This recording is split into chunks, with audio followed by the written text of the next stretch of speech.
हामी चाहिँ बाबुलाई 10 हप्ताको खोप लाउनलाई जाँदैछौँ। त्यसलाई 10 हप्ताको खोप लाउन जाँदैछौँ। 8 बज्यो हामी यहाँ गाडी कुर्दैछौँ। त्यत्रो बेर कुरेर बल्ल बल्ल गाडी आएको थियो 8:30 बजे।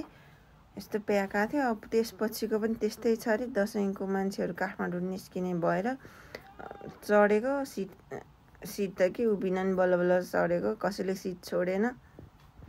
एकजना भमिट गरेर फ्यालेर अनि समाइदिएको एकजना बहिनीले। अर्को साइडको ज्यालको दिदी हेर्नु न त्यहाँ मोबाइल चलाएर टाउको दुखेछ भने मोबाइल चलाएर निहुरेर बसेको। खै आफू बसेको बेलामा यस्तो भयो त आफू त उभिन्थ्यो जस्तो लाग्छ। अब खै आफ्नो आफ्नो हो। बल्ल बल्ल गाडी आएर हामी सामरी झऱ्यौँ। सामरीमा झऱ्यौँ। त्यहाँ रोकेको यति हिँड्यौँ। हो माथि डाँडामा चाहिँ हेलपोस्ट। हामी हिँड्नुपर्छ। दसैँ सकाको गाडी त्यही गाडीमा थियौँ। त्यो एकछिन त उतै खोलो तरेपछि त तिर्तिर आइपुग्दा त अब आँखा साँखै नहेर्ने जस्तो भएर चक्कर लागेको थियो। अब चक्कर लाग्दा लाग्दा अब भमिट नि हुन्छ भने तै आएन। गाडी चढ्न गाडी गाह्रो भन्यो मान्छेलाई ल्याएको छु गाडीमा। त्यो एकछिन आराम गरेको। अमिलो खाएर बस्नु भएको छ उहाँ। हामी यहाँ आराम गर्दैछौँ। शीतल छ नि त। त्यहाँ उसको काखमा सुताएर ए बुढो तपाईँले त हाम्रो ब्याल गरिदिनु भयो। थेत्तेरी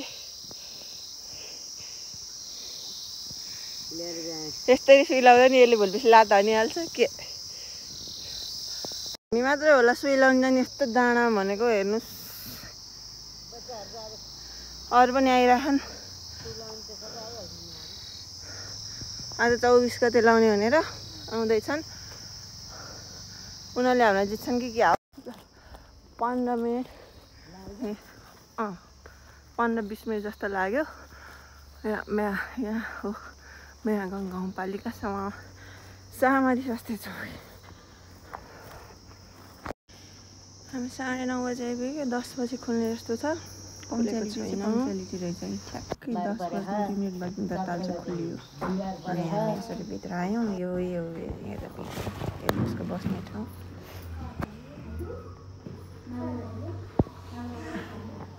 अरू पनि आउँदैछ। अब सुरु भयो। उहाँ चाहिँ उठ्नु भएको छैन। गाडीमा टेकी चाहिँ उठेको जस्तो कि त्यो बेबी जोख्ने पालाउन लागिसकेको छु। त्यहाँ सुते 5 किलो पुगेछ। बिचरा सुतिरहेको मेरो पुन्टो औषधि खुवाउँदै यस्तै चिट्यायो। सुई घोप्ने बेला एउटा खुट्टा सुई घोप्ने बेला।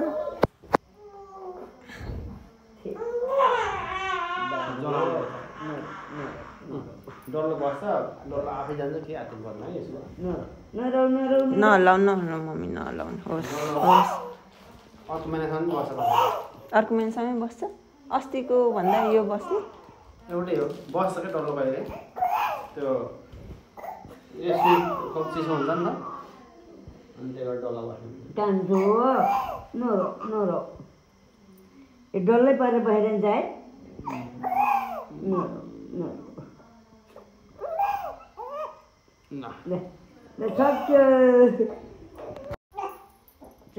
सक्दैन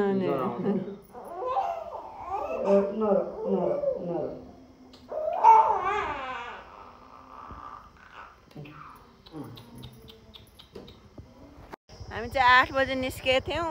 अहिले 11:30 बज्यो। 11:30मा खोप सोप लाएर सबै सकाएर अब हामी निस्क्यौँ।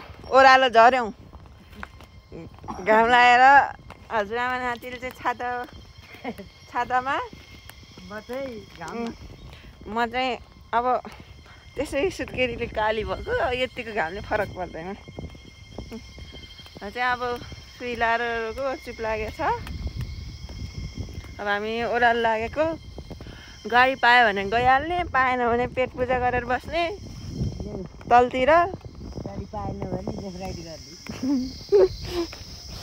गर्ने नि त्यसो भएन भनेर हिलो लायो ओखति माया वर्षसित सकिएछ भने एउटा सेल्फी खचाक्क। अघि जाने बेलामा हामीलाई 20 मिनट लागेको थियो ठ्याक्कै। अहिले ओह्रालो भएर छिटो 10 मिनटमा पुग्यौँ। ठ्याक्कै 10 मिनटमा पुग्यौँ। गाडी आवे त त्यहाँ त्यो देख्छ नि। वहाँ गुम्बा माथिबाट हेल पस्नु खोप्ला आएको। अब यहाँ हो गाडी आउने चोकमा सामारीको चोक। गाडी आएन, एउटा गयो अर्को आउँदैछ। अनि त्यो अरू केही नास्ता खाने रे। मम्मी त केही सासुबा दुवैले चाउमिन खाएको। अब घरमा गोलबेडा लानु पऱ्यो। बजार आएको बेला टाढा क्यानु गाडीबाटै आधी घन्टा लागेको थियो यहाँ सामारीसम्म आइपुग्न। गोलबेडा च्याउ यसो अब चाहिने चिज लियो, उठ्यो उहाँ चाहिँ उठ्नुभयो। अब सबै सकिसकेपछि गाडी आयो। गाडी आयो।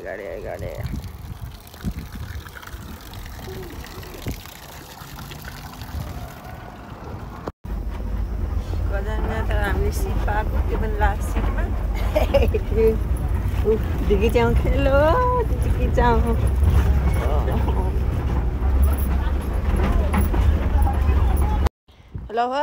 ल गाडीबाट झऱ्यौँ। बुवालाई फोन गरेको स्विच अफ। खोला तर्न हामी कसरी तर्ने हो खोला?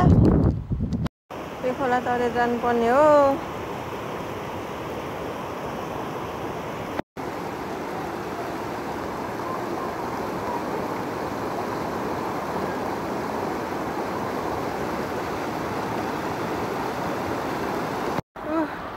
यसरी तारियो। त्यो देखिएर पिल्लर देखिएर हो घर। अब त्यो अर्को खोला तर्नुपर्छ। सासू बजे जाँदैछिन् बिस्तारी। मेरो छोरो